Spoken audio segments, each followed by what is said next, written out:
Be quiet down here. What? We need it to be quiet. You telling me to shut up? I'm telling you not to be banging shit around or turning the TV on. How do you need me? Okay.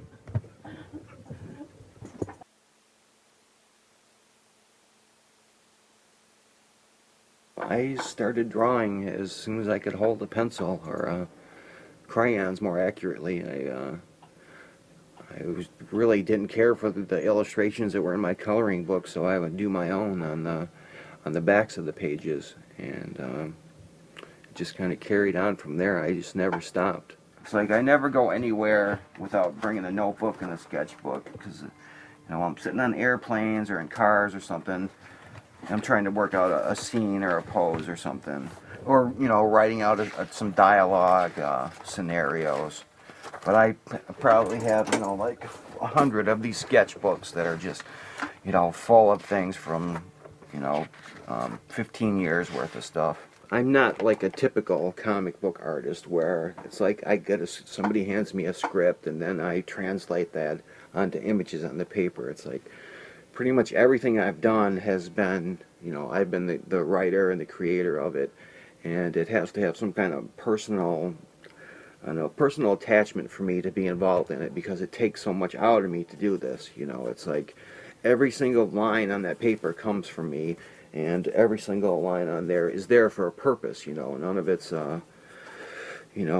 just eye candy. Everything has a meaning on there, and because it's so draining and it takes so much out of me, something has to be worthwhile for me to invest that much emotion into it. So, all the projects that I've done, have been like a real personal statement for me, and they're things that I've done for myself. Nothing has been, for just purely entertainment value. For a long time I thought it was kind of like a therapy, or like working out all my problems or angers or frustrations out on paper. And it was a lot cheaper than seeing a therapist or something. I was born in a trailer, and I actually got taken to the hospital like sometime in the next week, and my birth mother was so drunk and out of it that she couldn't remember exactly when I was born. It was between Christmas and New Year's, she said. So they made my birthday January 1st. I'm the New Year's hope. I spent my early formative years in an orphanage and foster care. I didn't get adopted till I was about 7. And so I spent, a lot of time with a large group of kids, and with very few parental figures. And then when I did go out to loaned out to some families on the weekends, it was never for very long, and a lot of times it just wasn't a very good situation. I mean, some of these people shouldn't have been allowed to have pets, let alone children.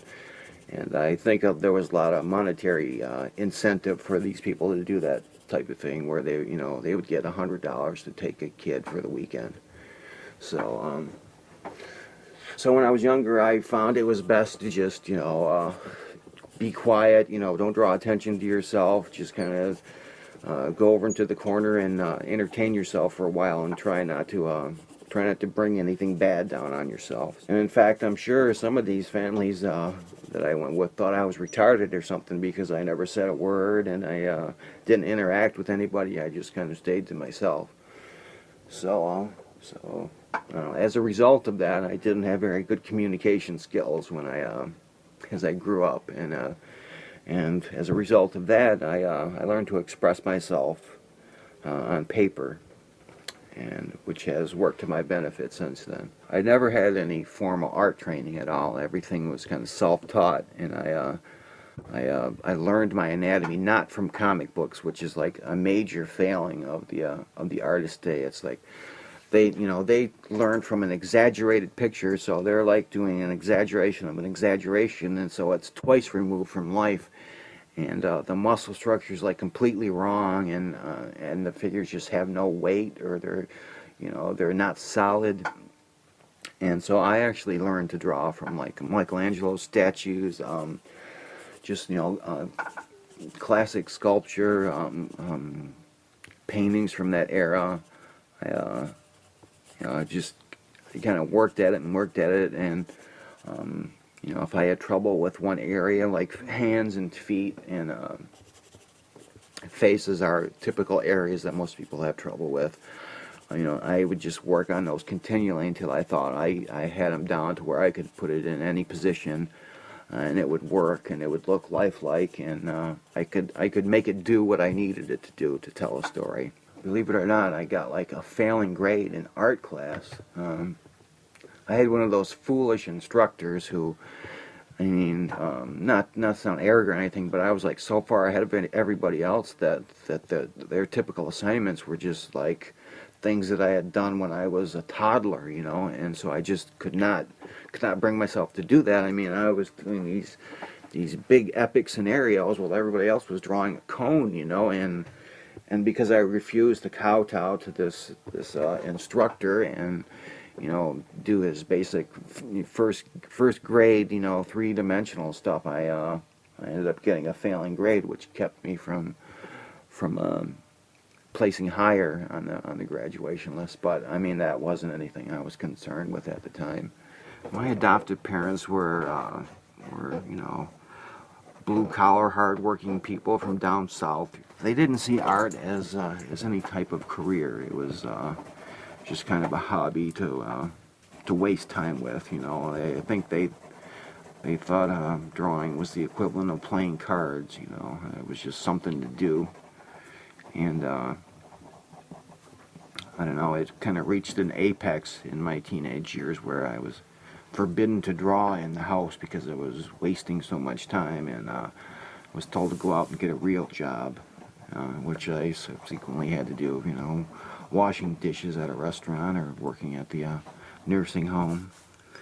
And for a long time, I wasn't allowed to draw in the house. I would have to go to the library or do it at school, and just in secret.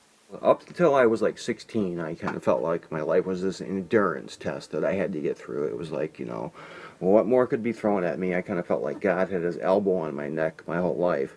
It was like I just had to get to the end of it. I had to get to the end of the race, and then, then good things would happen. And when I was 16, I met this girl, and she was like an angel to me. She was just, absolutely everything I'd ever wanted. And I thought, well, I did it. I got to the end of the race. I got, for not caving in, for not surrendering, for fighting through that 16 years of difficulty. I finally got to the end, and I've got the prize. And she was like the exact opposite of me. I was, dark and brooding and sarcastic and really venomous and everything. And she was like, just like this bright white light who was always happy, and I never heard her say a foul word or a word against anyone.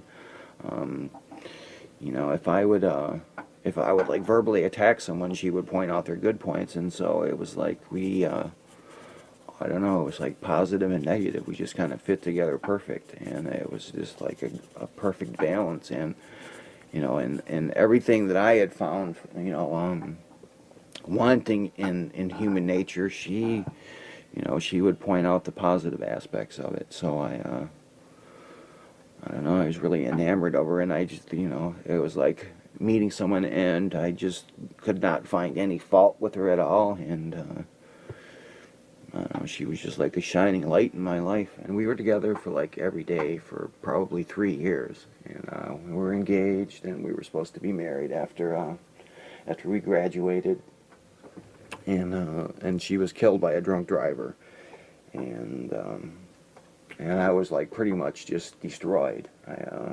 Everything that I had worked for, had been working up to, was wrapped around this person, and suddenly she was gone for no good reason. It's not like she had an illness or it was something that was anticipated. Just like one day out of the blue, somebody decided to get drunk and drive down a side street at 70 miles an hour, and suddenly she was just gone.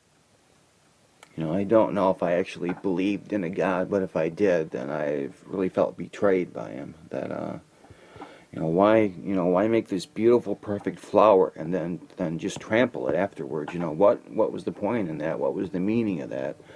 I almost felt like I was being punished. Like I had finally been shown this thing and allowed to hold it for just a moment, and then it was taken away, just as like a bitter joke. And I definitely lost my faith in human nature for a while there. So I spent probably 3 years after that doing really self-destructive things, just furious with life, just kind of charging through it. When I was little, when I was a kid, I used to play this game in the bathtub where I would try and keep all the water on one side of the bathtub, which is pretty much impossible. It just can't be done. But but it was a game I would play, and I kind of felt like that's what I was doing in my life. I was just trying to keep everything bad and evil and everything that would destroy me back. And you can only do that for so long before you tire and you realize it's futile. There's no way you're going to be able to do that forever, and it's never going to relent. It's never going to stop. So I finally realized that I was going to have to channel all this into something, or I was going to self-destruct. So I decided, well, I'll find this vehicle, which was the crow, to vent all this anger and frustration and rage. So it became my therapy for a long time. I would work 8 or 10 hours a day at a dealership or on cars, and then come home and draw till 2 or 3 in the morning, and just get up and do it again. Really had no kind of life other than that. Just putting in time. But gradually I just, I don't know, I think music had a lot to do with it. I actually found some musical groups that I felt like were really speaking to me or spoke for me, that where somebody actually understood what I was feeling and validated it, like Joy Division. Joy Division being a main influence on me, and their influence is really prevalent throughout the whole Crow book. Eric was typically just a vehicle for my emotions, but I was never really comfortable with drawing myself, so I worked up this character, this figure that was kind of Peter Murphy's face visually, and Iggy Pop's physicality, his kind of body and movements, real lean, kind of cat-like. Shelly's like just a literal translation of Beverly. Nothing much had changed. I kept that '70s hairstyle, and just kind of tried to capture her innocence and that kind of white light quality that I saw. And it was difficult to do. It wasn't fun. It was a lot of times it was like picking at scars, reopening old wounds, and as a result, I could only do so many pages at a time before I'd have to stop. And because of that, it took almost 9 years for me to finish it. I could only do it in like 20-page increments, and then I would have to stop. That's why the chapters are usually, only from 3 or 4 to 10 pages long in The Crow. Because that was particularly how I did the sequences. And the way I work is that I have to kind of do everything in one setting where I don't stop or I don't get up or quit until I've got to where I want to go. Otherwise, if I stop and come back the next day or a few days later, I'll start finding things wrong with it, and I'll talk myself out of it, and I'll find 100 reasons why I don't like it. And so I just don't allow myself to stop and start critiquing it. Otherwise, I would just find fault with everything and never finish anything. The creation part of it is what is important to me. It's like I have this image in my head that I want to get down on paper, and It's you know, if I can get 60% of that down on paper, then that's a tremendous success. You know, I don't think I've ever gone beyond that. If I get to that 100% mark, then it's probably time to quit.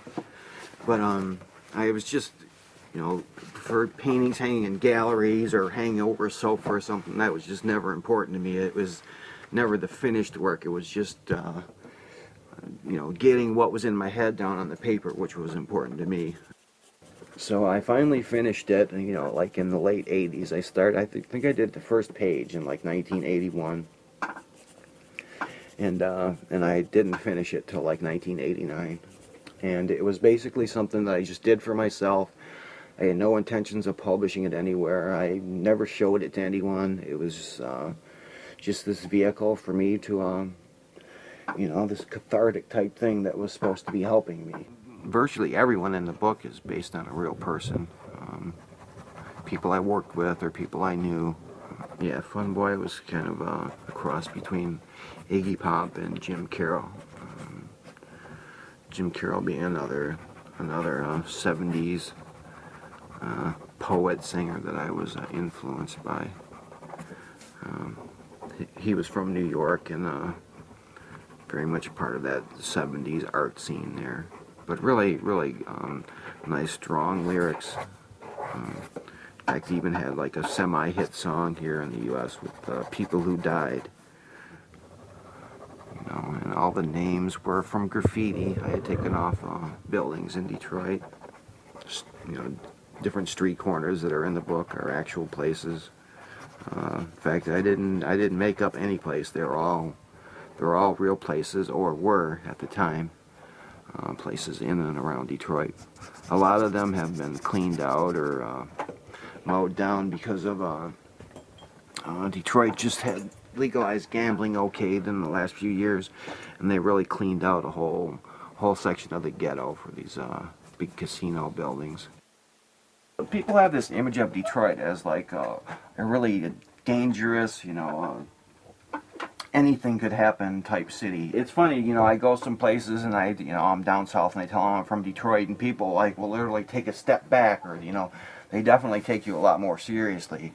You know, people always ask me, why do you still live in Detroit? And it's, well, you know, this is where I grew up, this is where my friends are, I know where everything is, this is where I'm from, so I have no desire to move anywhere else. And, you know, and Detroit has some history, and it has that kind of negative connotation to it when you say you're from Detroit, which is always fun to carry around. I mean, you know, you don't get that when you say I'm from Pittsburgh. You know, in comics work, I really like to do just pen and ink, and I really like black and white as opposed to colored work.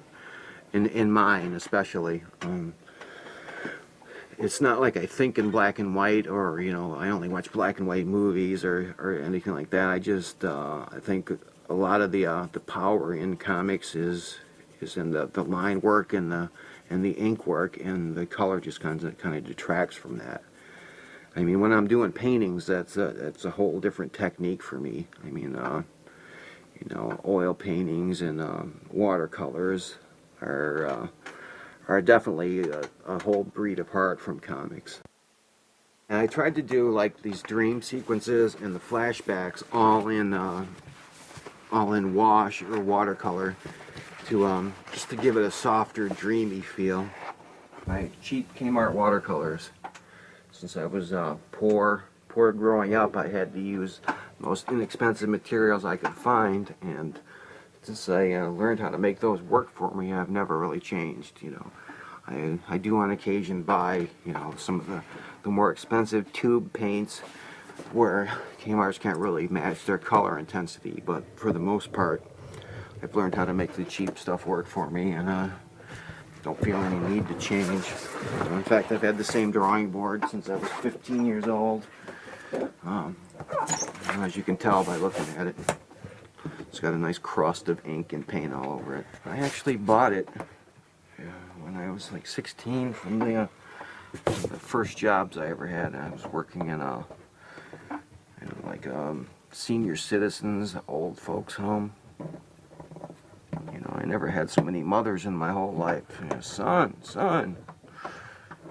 take me out in the sun, take me out in the garden. You know, everyone was in wheelchairs, and so I used to push them around and stuff.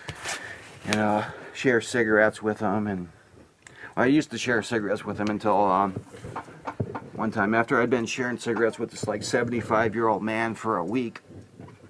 One of the doctors came up to me and said, "Don't give this man cigarettes. He has syphilis." And I'm like, "Well, yeah, I've been sharing butts with him for a week now. I'm glad you told me." I had been working on cars for like 12 years, and I was just totally tired of it. It's like, you know, once I'd learned how to do something, I just got bored with it, and I wanted to move on to something else, to learn something else. And I had, you know, after like 6 years or so of working on cars, you know, doing body work and framework and stuff, I just, you know, I didn't feel like there was any more I could learn. And I was like, I don't know, 30 years old, 31, and I just wanted to do something else that was challenging, where I felt I could learn something and I could throw myself into it.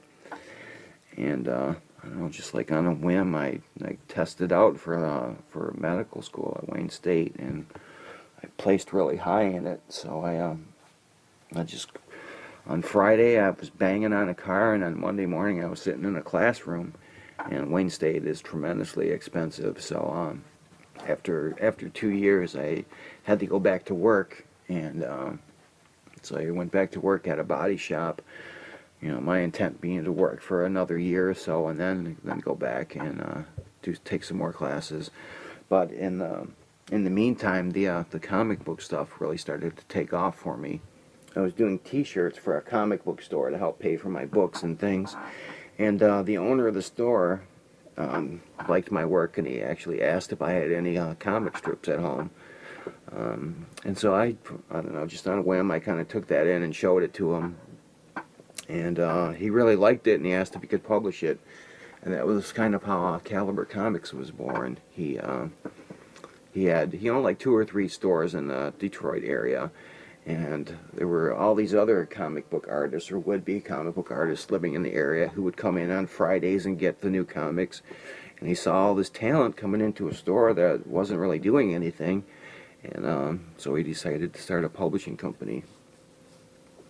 And The Crow was one of their very first books, and it sold amazingly well. And I actually got to the point where I thought I could make a living at it. You know, I looked at my income from the body work and from the comics work, and they were just about neck and neck. And I figured, well, there's no reason for me to get up and fucking skin my knuckles every morning on somebody's car that ain't mine. You know, when I could go down there and do what I actually like to do. After like 3 issues, I started getting offers from like film companies and studios and things that were interested in it, which I was really surprised that it didn't take very long for them to latch onto it. But I mean, I always saw it as a film, you know. In fact, when I was like laying out the pages, I did it in storyboard form. My dad was a bus driver in Detroit, and I would go to work with him, and he would drop me off at the theater, and I would sit there and watch, you know, the same 2 horror films all day. And then he would pick me up on his way home. So spent lots of weekends down there. I'm definitely influenced a lot by film. You know, when I'm drawing comics, I'm thinking of camera angles, and you know, I'm thinking of where do, you know, even though I'm drawing a scene, I'm actually thinking where I'm placing a camera. But you know, in reality, the camera is just my head. You know, where I'm looking at a scene from. Typically, you know, comics in that respect work just like film. You know, if you have the camera far away from the figures or the action, it tends to isolate it and make it more formal and less intimate. And comics work the same way. If you push in on somebody into a close-up, it adds more immediacy to it, and it makes it more informal. So in that respect, you know, comics and film are really similar. You know, and on the other hand, comics are a lot different than film. Whereas, you know, time is one thing where you can't really guide the reader on how much time to spend on each picture when he's reading a story. So typically you have to, like, to slow a page down, you have to put more panels in it, more pictures, so they have to spend more time reading it. Put more dialogue or more caption balloons on a page to keep them on that page longer. Or if you want to speed it up, you use a lot of big panels, like on the action sequences. I typically do three or four big panels, or splash panels, which is a whole panel. And in some instances, I even will do a double page panel, which is stretched over 2 pages. And the other big difference between comics and film is sound. I mean, in comics you have these big sound effects, plastered across the panels, and you just have to hope that the reader is going to accept those and kind of like sound them out in his head. Actually what you're asking the reader to do is act it out in his head. You're giving him like the visual cues, and you're asking him to act it out in his head, supplying the actors' voices and the sound effects and things, and you're just kind of giving him these visual cues to work from. Whereas in film, everything is just kind of presented to you and put right in your lap, complete with background scores and, digital sound and, everything else. I had no aspirations about becoming, involved in film or anything like that. I thought, for the most, they'll have the option for 2 or 3 years, and it'll lapse, and then I'll get it back. So I never even thought it would get made to begin with, let alone that fast. I mean, within like 2 years, it was in production, which is just phenomenal and amazing. And at one point, one of the producers, in a meeting, one of the producers said, and this is no joke, he literally said this, I know, we can do this as a musical, we can get Michael Jackson to star in it, and we can get Julian Temple to direct it. And I thought it was a joke. I started laughing, but he was completely serious, and that's how it is in Hollywood. It's like there's this beautiful tree, and every dog that comes along has to piss on it. And it got to the point where it was like, what the hell? Why do you even buy this thing when you want to completely change it into something unrecognizable? Why didn't you just come up with your own story? Why do you even bother with this if you're just going to try and change everything? And it got really, really far away from what it was supposed to be at one point. And then when Alex Proyas and Brandon came on board, they were both huge fans of the comic and insisted that it be taken back to what it was in the beginning. And Brandon especially was really enamored with the books. A big fan of the books, and was really instrumental in getting it as close to the comic as it is. And as far as I'm concerned, Brandon and Proyas are what made the first film. They're the 2 real stars of it. I think back in the 30s, somebody asked Raymond Chandler, how do you feel about what Hollywood has done to your books? And he said, fucking Hollywood hasn't done anything to my books. They're right on the shelf where they've always been. And that's kind of how I think about my stuff too. It's separate from them. It's never going to be what they want it to be. It's never just going to be something pure and entertaining. It's always going to have to have a personal statement for me in it. Otherwise, I can't bring myself to do it. As much as I try to turn myself into a comic book whore, I just can't seem to do it. I can't seem to squeeze out a Spider-Man story or X-Man story. I just can't find it in myself to invest that much time and energy and emotion into it. So I just have to keep doing what I can do, what I'm good at, and and hope I don't get stale or start repeating myself.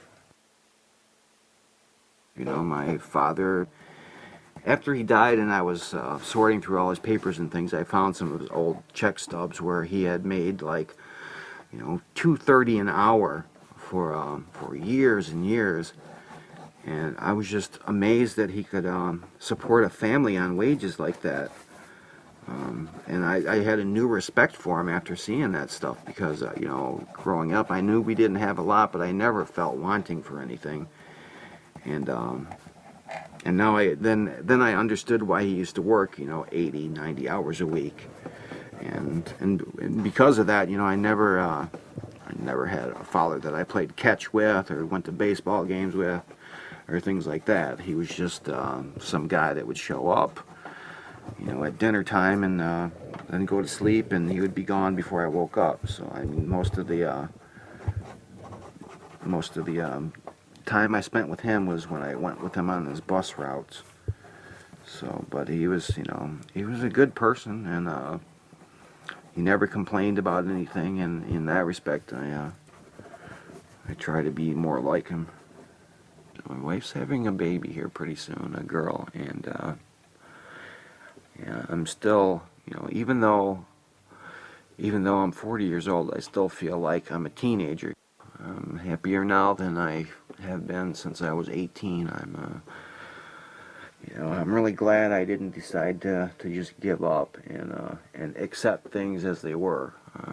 I mean, there was a great temptation to just give in to everything for a while there, and I'm really glad I didn't now, because by not just accepting the way things were, and to keep fighting, to keep pushing back all that negativity, it did finally pay off for me, where you know, I feel like I have everything that I've wanted my whole life, and I can enjoy my life now. I don't feel like I'm going through some endurance test, or I'm waiting to get to the end for the good part. You know, it's like, this is it now.